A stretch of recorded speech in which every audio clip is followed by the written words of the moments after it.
southern and eastern Kentucky. This is WYMT Mountain News at 5:30. Good evening, I'm Steve Hensley. Apple Red Legal Aid is an organization that provides free legal services to people who are eligible in 37 counties. They recently received a grant from WellCare that will help them cover costs for victims of domestic violence. WYMT's Madison Carmouche has more. The program that received the WellCare grant is Appalachian Hope, Homeless Outreach Prevention Effort. This is Apple Red Legal Aid's program to help domestic violence victims.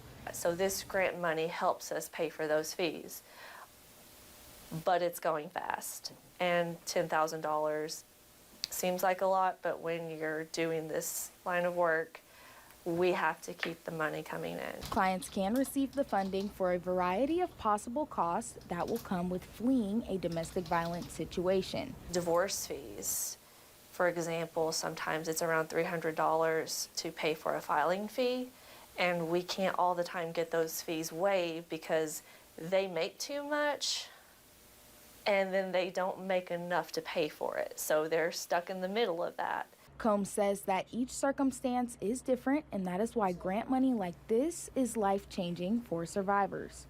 It does weigh on you when they're sitting right in front of you crying because they want a divorce and there's $300 that's standing between them and their safety. And it makes all the difference in the world knowing that we can help them with that fee. Combs says she hopes that she can continue helping people change their domestic conditions. This should give them and us peace of mind that we can help you file that divorce. In Perry County, Madison Carmouche, WYMT Mountain News. To see if you qualify for Apple Red Legal Aid services, you must reach out to their central intake office. One Central Kentucky Board of Education is proposing a tax rate increase of more than 4%. Although it's a large increase, the superintendent with Scott County Schools says it will go towards staff and safety. With the increased revenue, they want to add a 5% across-the-board raise for all school staff members starting in the 2024-25 school year, with a mid-year stipend this year. A 5% across-the-board raise for every staff member that works for Scott County Schools. The other piece is being able to put a full-time dedicated school resource officer in every single school. Parker says their current tax rate is 58.1 cents. It would be raised to 62.8 cents. He says the average in the surrounding school districts is 63.7 cents. They hope this will help them better compete with schools in central Kentucky. Well, this school year, Kentucky school districts have a record number of school resource officers. There are 685 SROs employed by Kentucky Public Schools. The governor says there's been a 33% increase in schools with a full-time SRO on campus since last year. Lawmakers passed a bill requiring SROs in schools in response to the deadly Marshall County high school shooting back in 2018. The sheriff's office in Scott County is officially under construction. Crews broke ground on the new sheriff's office building earlier today. It's off Betsy Way across from Great Crossing High School. The proximity to the school was a big reason they chose that spot. Sheriff Tony Hampton says they will not move out of the downtown office until the new building is complete. They have been downtown since 2006.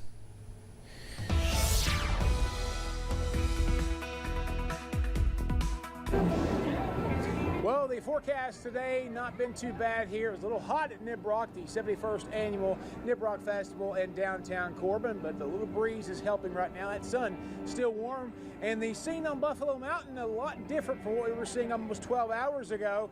Not too much fog up there today, just sunshine and clouds up to 82 over that way.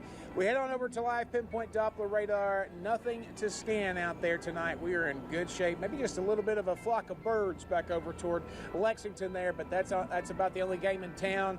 And then we check out those temperatures region-wide, and you can see they're basically still running in the upper 70s in Wise to the low to mid 80s back out toward the western Cumberland Valley. 86 Somerset, 85 London Corbin Airport, 85 also Manchester Jackson, 84 Prestonsburg, 83 in Clintwood, and 88 degrees out in Monticello at this hour.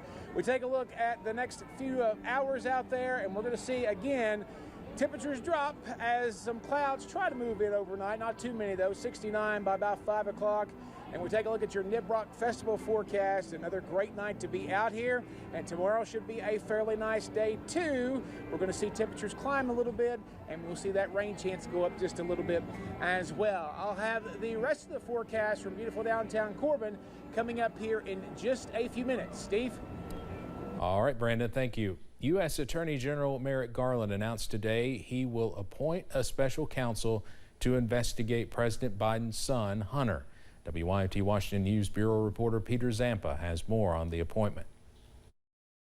Attorney General Merrick Garland is appointing U.S. Attorney from Delaware David Weiss as special counsel in the case looking into Hunter Biden, the president's son. Now, thus far, the case has centered around alleged tax crimes and a felony firearm offense committed by Hunter. Weiss, a Trump appointee, oversaw the investigation into Biden that led to an agreement to plead guilty to minor tax crimes. But the deal recently fell apart, throwing legal proceedings into disarray. Republicans have been targeting Hunter Biden since they took over the House of Representatives, alleging he used his father's office as vice president to conduct shady business in other countries. Those allegations are so far unproven. Garland allowed Weiss to stay on this case despite being appointed by the current president's chief political opponent. The Attorney General is now elevating Weiss after Weiss requested to become special counsel. He will continue to have the authority and responsibility that he has previously exercised to oversee the investigation and decide where, when, and whether to file charges. Now, Republicans have long criticized this Department of Justice for being politically weaponized against conservatives. It's unclear if today's announcement allowing a Republican appointee to fully investigate this president's son will change that perception. Reporting in Washington, I'm Peter Zampa. The Biden administration is kickstarting the U.S. carbon removal industry. The Department of Energy is announcing a $1.2 billion investment to suck carbon dioxide out of the air. The money will fund 2 new direct air capture hubs in Texas and Louisiana. They will build huge vacuum cleaners that suck up carbon dioxide from the air and store it underground. The judge in Donald Trump's January 6th case says the more inflammatory statements he makes, the more likely the trial will happen sooner. In the hearing today, the judge says she plans to issue a clearly outlined protective order regarding the handling of evidence in the election interference case. She says without the order, there could be a risk of witness intimidation or the jury pool being tainted. A secretive company buying up land around a key Air Force base in California is raising red flags among local lawmakers. The land borders Travis Air Force Base on 3 sides, according to California Representative John Garamendi, whose district includes the base. Garamendi says the Committee on Foreign Investment in the U.S. is probing the mystery buyer. That committee is tasked with examining whether specific foreign investments pose a national security risk. Federal agents are investigating a house fire in a rural area of Metro Washington, D.C. Firefighters responded to the scene in Harwood, Maryland, which initially came in as a report of an explosion. A neighbor says she heard what sounded like gunfire. Fire officials arrived to find the home engulfed in flames. There are no fire hydrants nearby, so they had to drain water from a pool to fight the flames. No injuries have been reported.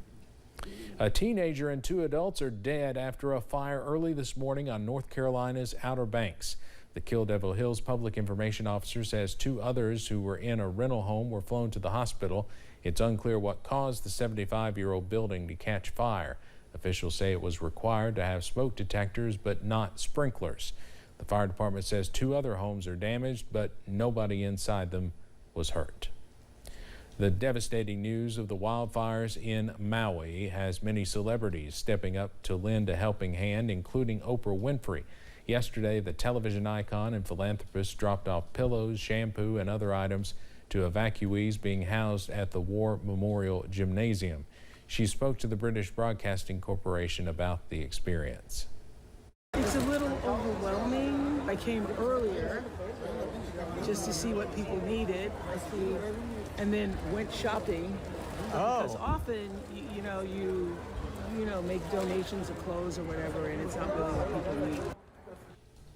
At least 55 people have died due to the wildfires, and that number is expected to climb. FTX founder Sam Bankman-Fried is behind bars after his bail was revoked in a New York hearing today. A federal judge ordered the one-time crypto billionaire be remanded into custody immediately. Prosecutors successfully argue that Bankman-Fried tried to tamper with witnesses in the lead-up to his financial fraud trial. Up until today, the FTX founder had been serving under house arrest at his parents' California home. Coming up on Mountain News at 5:30, if you're looking to get engaged anytime soon, now might be the perfect time to find a ring. We'll tell you why. And we're sweating it out here at the Nibrock Festival in Corbin, but some cooler air is on the way, but not too soon. I'll have the latest forecast coming